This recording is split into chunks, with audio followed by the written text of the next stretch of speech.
Hello, hello, and welcome back to The Real Talk. The show where we talk about all things film and TV. As always, we're your hosts. I'm Callie, I'm Redmond. and you better stay tuned because we have some amazing stuff coming up for you. Should we tell them? Yeah, I think we should. Up first, we have new to Netflix, where our correspondents, Ingrid and Ryan, dive deep into the recently added on Netflix and tell you what you do not want to miss in the next coming months. Then it's the part of the show where we talk about the people who have helped to influence and shape the film and TV industry. Next up, Then versus Now, where we take to the streets. And social media. Yes, and social media to find out whether the general public prefer remakes or originals. This is followed by Into the Spotlight, the part of the show where we investigate how streaming services like Netflix have revolutionised television and brought TV and films into the spotlight. Gosh, that was awful. And finally, in Real Talk fashion, we are celebrating the Oscars with our very own reward. Yes, the real Oscars. Original. Yeah, real original. And of course we have the Real List, as usual, where we count down to our favourite films and TV this week. Speaking of, should we find out what the first on the list? I think we should. Here's number 5 on the Real List. At number 5 on the list, we have the 1991 classic Silence of the Lambs. It was directed by Jonathan Demme and it stars Anthony Hopkins as Hannibal Lecter and Jodie Foster as Clarice Starling. It's won many awards including Best Picture and Best Actor in a Leading Role. That's why it deserves number 5 on our list. I'm going to be honest with you, I have never watched Silence of the Lamb. I've never watched it Ever. either. Oh, Never. that's good then, that's good. I'm not the only Yeah, one. I'll look into it. We'll see how it is. But enough of that. It is now the part of the show where we talk about to our correspondents about what's coming to Netflix soon. It's new to Netflix. So, welcome Ingrid and Ryan to the studio. Hello, thanks guys. Hello. So tell us, what have we in our audience, what should we be looking forward to in the next coming months? Well, there's some fantastic things coming on Netflix. So the highlights at the minute, we've got the Patriot Act with Hassan Minhaj has been ongoing as well. That's been fantastic. Arrested Development comes back for a 5th season. Genuinely very excited about that. I've lost sleep. I'm so excited. Kung Fu Hustle comes onto Netflix midway through this month. It's kind of a Kung Fu pantomime. And we've got the Santa Clarita Diet comes back as well this month too, which would be brilliant. But the ones I want to talk about are Scooby-Doo and Scooby-Doo 2, Monsters Unleashed. So both these films were released quite a few years ago in 2002 and 2004, new to Netflix now. It follows the Scooby Gang, Monsters Inc. as they investigate mysteries and solve the more eerie things that are going on there. But it also stars Sarah Michelle Gellar and Freddie Prinze Jr. The reason why that's interesting is because Sarah Michelle Gellar, fresh off Buffy the Vampire Slayer at the time the film was released, she plays Daphne, who in the cartoons was the kind of character who gets kidnapped all the time, the damsel in distress. So they recode that character, casting Sarah Michelle Gellar, and they do something wonderfully interesting with her there. So check that one out. And if you like mysteries, you're probably gonna love The Chilling Adventures of Sabrina. It's coming up with the 2nd season. The 1st season proved to be very, very exciting, very good. And this is you need to be aware, this is an obscure version of the traditional Sabrina the Teenage Witch comics. It also became the 90s TV show. It was very light-hearted and sweet, but this is dark, and we all loved it. Sabrina Spellman is currently being played by Shannon Kipman, and then the same thing is, this is a story about a half witch, half mortal individual, but she's living this secret life, so it's gonna be very exciting, and it's coming up on the 5th of April, so watch out. On a slightly lighter note, of course, we've got Brooklyn Nine-Nine coming back for a 5th season on Netflix. Possibly one of the funniest TV shows around at the minute, certainly one of the most interesting. We've got Cancelled in America. The fan community loved it so much, another network picked it up for a season 6 that's currently airing. So before season 6 finishes, check out season 5 on Netflix. So if you don't know what it is, it's a group of Brooklyn detectives in the NYPD, various assortment of characters. They investigate crimes. It's kind of like a sitcom based in the police department. It stars Andy Samberg, who is brilliant in it, along with Melissa Fumaro. Terry Crews is great in it, and Chelsea Perez is also fantastic. It's witty, it's humorous, it's very imaginative. It's really, really popular, so check that one out as well. And you cannot miss Orange is the New Black. It's coming up for the last last season ever, the 7th season. It's unfortunate because there is been so many stories within this. It is based on a true story. Piper Kerman was in prison for 15 months, and in there she found all these stories about women, and these are true. But also the series is trying to tell about how is the justice system and how it's not working very well. So this is very entertaining. It is telling you all the things you need to know about it. Seasons 1 to 6 in Netflix available now. No release date yet. And also, I love Orange is the New Black. The first few seasons were fantastic. Yes. One of my highlights is coming out today. Actually, it's The Afterlife. So that stars, it's written, directed, and stars Ricky Gervais. Obviously, we know him from The Office and Extras and Hollywood. He's a massive star. Brilliant, funny comedian. He plays Tony, whose life absolutely falls apart after the death of his wife. He decides to punish the world by kind of doing whatever he wants to do. He doesn't really care about the consequences. I think many people will be thinking it's more comedy, but it looks to be a bit more dramatic as well. So it's going to tug on the heartstrings. Thanks for Instagram poll. A whopping 71% of you guys out there are really looking forward to it as well. Well, those all sound amazing. Yes. I'll definitely be checking those out, and make sure you do. Thanks to Ingrid and Ryan for No joining us. problem. Thank you. We've also been talking to Instagram to find out what you guys are currently watching. And the most popular answers were Elite, Mindhunter, Umbrella Academy, and Haunting of Hill House. They all sound amazing. They're all coming out on Netflix now. So make sure you check out the shows and keep lookout for shows coming out soon. Now, here is number 4 on the real list. Enjoy. At number 4 on the list we have Brooklyn Nine-Nine. This stars Andy Samberg, Melissa Fumero and many more actors. It's had loads of directors over its 5-year span and has won 2 Golden Globe Awards, including one for Best TV Series. This is why it deserves number 4 on our list. I really enjoy Brooklyn Nine-Nine. Like, honestly, it's one of my favourite TV shows. I will tell you that now. I've never watched it. I've never have. There's something wrong with you. I'm sorry. Anyway, Not a lot of us have time to just sit in and watch Netflix. Some people have stuff to do. alright. Now, it's part of the show where we discuss the brilliant people who have influenced the film and TV industry with Ingrid and Ryan. This week, we're discussing the 3 Mexican directors who have been taking Hollywood by storm. Well, these icons are none other than the 3 amigos, Guillermo del Toro, Alfonso Cuarón, and Alejandro González Iñárritu. So tell us, what do they do within the industry? Is it just directing, or is there screenplays? Yeah. Script writing, I was meant to say. Well, they've all had a range of jobs, yes. They all kind of write their own materials. They've been producers and editors, but one thing they do have in common is that they're all Mexican directors and possibly the best directors in the world at the minute as well. What do you like about their works? Because they are quite unique, aren't they? They are Yes, very special. they are. No, indeed. So the 3 of them have in common that they're trying to raise up the minorities, coming from a country that is it was poor intellectually and economically. They're trying to raise people, and that's very nice because they're trying to live, nowadays they're trying to live a little bit of the commercial stuff, which is great. And they are very creative. They started with nothing, and they are all very creative. And so when they have a budget such as in Hollywood, or Netflix on this occasion now, they have the opportunity to show off their creativity. So they talk about the monsters inside. That's perfect. In your opinion, who is the best? Do you have a favourite? Well, definitely without a shadow of a doubt, it's Guillermo del Toro. I love his work. His work is sublime. So he's a Mexican filmmaker, he's a director. He started off doing special effects and makeup as well, and he kind of migrated over into making his own films. His films are both English language and Spanish language. He does science fiction, he does horror, he does beautiful romance. His films are always hauntingly wonderful, but it always has a recurring theme in that he tends to explore war-torn areas, and there's always a monstrous male or patriarch who kind of dominates everybody else, and a young child, or particularly a young girl, has to overcome the oppression of the man in order to find herself. So my particular favourite of his is Pan's Labyrinth, and I can't recommend people watching that enough. It got 22 minutes of standing ovation where it aired at Cannes Film Festival quite a few years ago, and it is a sublime piece of work. I love his Shape of Water, by the way. Yeah. Fantastic. I have a soft spot for Cuarón, if I'm quite honest. Iñárritu has beautiful works. He gave Leonardo DiCaprio his first Oscar, so The Revenant has to be watched. Also beautiful from Iñárritu, beautiful. But Cuarón, if you have the chance to go on Netflix, watch Roma and hear Roma, it will be fantastic. Also Gravity for Cuarón.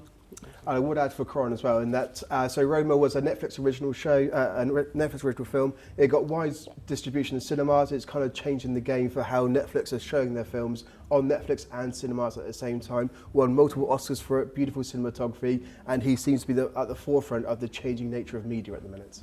Wow, that was very interesting from your part. That was very interesting. It's very inspiring as well. As always. Indeed, but it's that time again. Yes, you guessed it. Here's number 3 on the real list.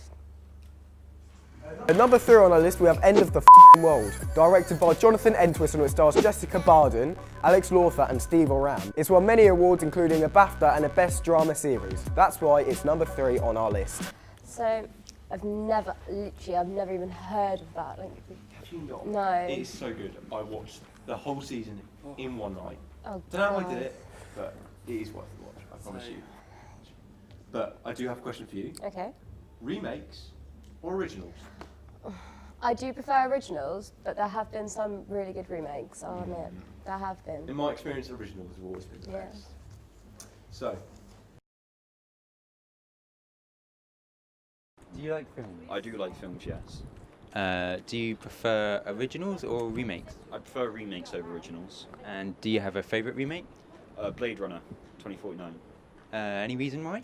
I felt like the new angles and more upgraded technology that they have now made it better than the original, because you had lots more colour and vibrance, which was like a big deal from the first Blade Runner, as well as the new camera techniques that were developed, and post-production is a lot more of a cinematic experience than the first one. Awesome, thank you very much. You're welcome. Do you like films?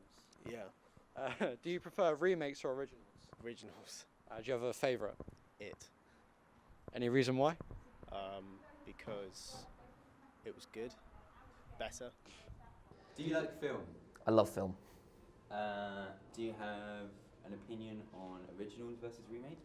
I think generally the original is better because a lot of the time remakes are just cash grabs based on the title, but I think there are examples of good remakes. Like a bad remake that's just for the title would be the Total Recall from like 2009. That's a really bad film. But a good remake would be the 1983 Scarface. That's a remake of the Howard Hawks film, and the 1983 one is actually, I would say, a superior film. And do you have a favourite remake? Probably Scarface. It's just, I think it's a really good update to the idea, brings it to a new generation, a new decade really well. Just a brilliant film all round. I love films. I think they're an important part of our culture. Do you prefer remakes or originals? I think it depends on the production. There are productions that are the original's better, but I think there are ones where the remake is far superior. Can you give us an example? So there's a remake that I preferred over the original is David Fincher's The Girl with the Dragon Tattoo. Why did you like that? I think his visual style of filmmaking is something that I've always been attracted to, and that's no different with The Girl with the Dragon Tattoo. Yeah, I like film. I watch quite a lot of films. It's what I do in my spare time, really.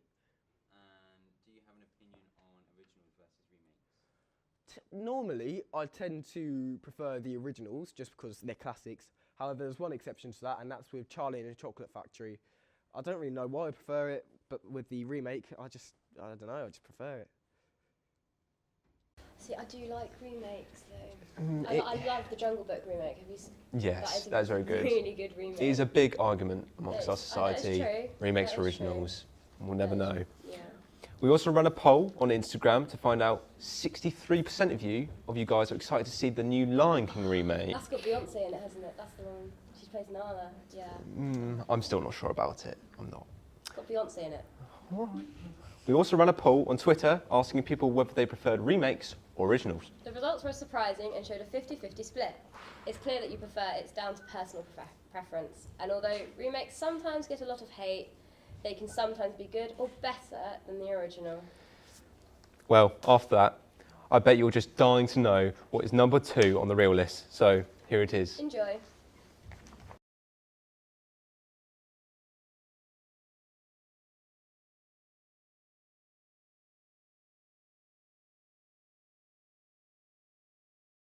Have you not watched it? No, I've seen a lot of it. I've just never thought to watch it.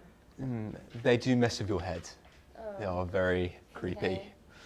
Now, it's the part of the show where we shine a light on what streaming services like Netflix have done to revolutionise TV. Yes, you guessed it, it's Into the Spotlight. Run VT.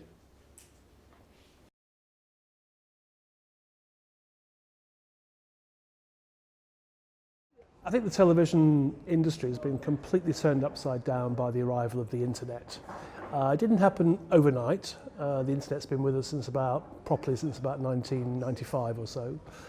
But now, more recently, with the arrival of streaming platforms, television is not what it used to be. It's not the television in the corner of the lounge. It's not the box in the corner of the living room that your parents might have been used to. Television is something different now. In fact, a lot of people don't recognise the word television. Television is content, it's media, it's a streaming platform. These words are not television anymore, but essentially it's the same thing. It's just not what we understand by using that word. One of the biggest things about television consumption is that less people are watching TV, and it's a major, major worry to the BBC, ITV, Channel 4. These are businesses, huge organisations that rely on viewers. They rely on viewers to sell adverts to, they rely on viewers to pay licence fees to get people to watch their content. But if less people are watching television, then these broadcasters become a little less relevant and a little worried that the competition, by way of Amazon, Netflix, more recently we'll be seeing much more of Google and Facebook competing for those same eyeballs. So the arrival of streaming platforms, the arrival of the internet, the arrival of the web, the arrival of this different form of media consumption is turning things upside down on many, many, many levels. People write books about it. It's a huge question and it's of huge significance, and it's happening every day. We're living a revolution.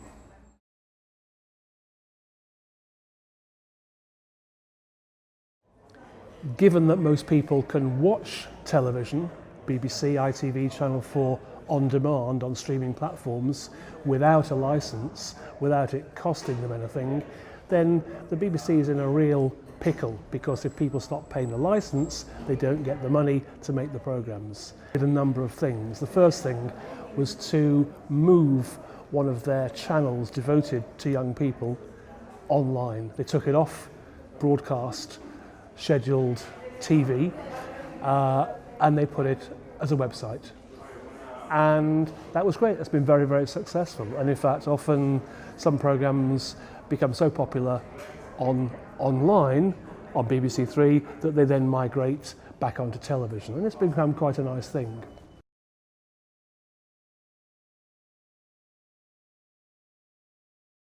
There'll never be a shortage of demand for the moving image. Going to the cinema has never been more popular. You think, hold on, Netflix is around, you can watch anything you like from the comfort of your own home.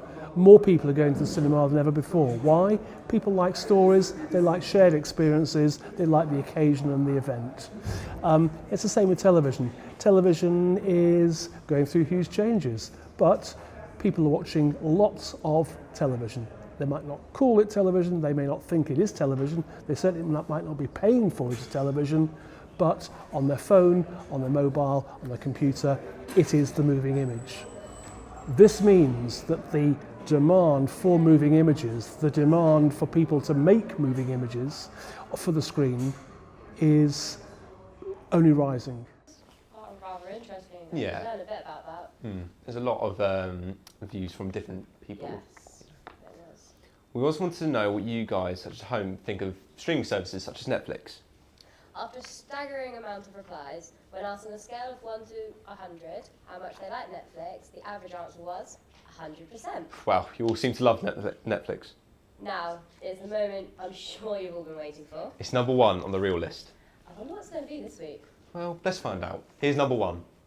Coming in on number one on our list, it stars Asa Butterfield and Gillian Anderson. It was directed by Kate Herring and Ben Taylor. That's right, it's Sex Education. Sadly, it's won no awards yet, but we like it, so it's at number one. I admit, I have never watched it, any of it, ever. Have you not? No, I haven't. When you get home, put it on straight away. Maybe. Promise me that. No. Welcome back. That was an interesting number one. We've decided here at Real Talk that we want to celebrate the Oscars by hosting our very own award show, the Real Oscars. And even though we think the winners of this year's Oscars were well deserved, we still wanted to give some recognition to other films and actors we think were incredible too. So, let's get into the awards. The first reward of the Real Oscars is for the Best Picture, and we are awarding it to The Black Klansman, the comedy based on the incredible true story of Ron Stallworth. There's never been a black cop in this city. We think you might be the man to open things up around here. The next award is for Best Animated Feature, and the award goes to Incredibles 2, the long-awaited superhero sequel adored by old and new fans. Awesome.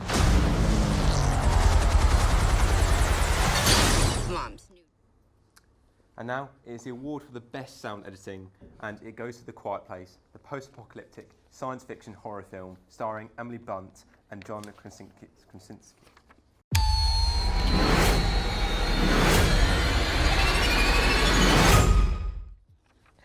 Moving on to the Best Visual Effects, the award goes to Avengers Infinity War, the epic superhero film that features all of your favourite heroes teaming up to fight.